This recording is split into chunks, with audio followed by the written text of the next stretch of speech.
কক্সবাজার রুটে বাড়ছে ট্রেন সেবা। বর্তমানে চলাচল করছে 4 জোড়া আন্তনগর ট্রেন, যা বাড়িয়ে 5 জোড়া করার পরিকল্পনা রয়েছে সরকারের। শীঘ্রই চট্টগ্রামের মহানগর ট্রেন কক্সবাজার পর্যন্ত সম্প্রসারণ ও এসি ট্রেনে রূপান্তর করা হবে। চলতি মাসেই আরও 1 জোড়া ট্রেন চালুর কথা জানিয়েছেন রেলপথ প্রতিমন্ত্রী হাবিবুর রশিদ। একটা সময় খুব রেলটেকের পরিমাণ বৃদ্ধি হয়েছে, কিন্তু সেই ব্যাপারে লোকোমোটিভের পরিমাণটা আমাদের কাছে স্বল্পতা রয়েছে।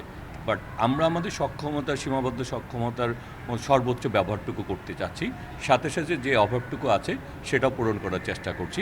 সকালে কক্সবাজার আইকনিক রেল স্টেশন ভবন ঘুরে ঘুরে পরিদর্শন করেন তিনি। যাত্রী সেবা, অবকাঠামো, পরিচ্ছন্নতা, নিরাপত্তা ও চলমান কার্যক্রমের খোঁজখবর নেন। সংশ্লিষ্ট কর্মকর্তাদের সঙ্গে মতবিনিময় করেন। পরে প্রতিমন্ত্রী বলেন, রেলপথ নির্মাণে ক্ষতিগ্রস্ত পরিবেশ পুনরুদ্ধারেও কাজ করছে সরকার। 2000 কক্সবাজার রেলপথ নির্মাণে কাটা গাছের ক্ষতি পুষিয়ে নিতে সামাজিক বনায়নের মাধ্যমে নতুন করে গাছ লাগানোর উদ্যোগ নেওয়া হয়েছে। AKS অর্জন করল গিনেস ওয়ার্ল্ড রেকর্ডস।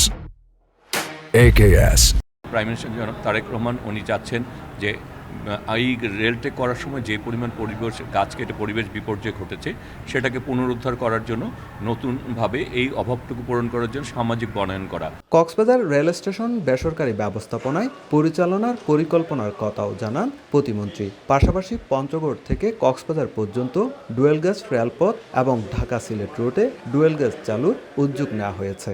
পঞ্চগড় থেকে কক্সবাজার পর্যন্ত আমরা ডুয়েল গেজ রেল বাস্তবায়ন করতে চাই এবং এই সরকারের মেয়াদি। কক্সবাজার থেকে রামু জংশন হয়ে চট্টগ্রামের 2000 পর্যন্ত রেলপথ পরিদর্শন করেছেন প্রতিমন্ত্রী। এ সময় সংসদ সদস্য লুৎফর রহমান কাজল সহ রেলপথ মন্ত্রণালয়ের ঊর্ধ্বতন কর্মকর্তারা উপস্থিত ছিলেন।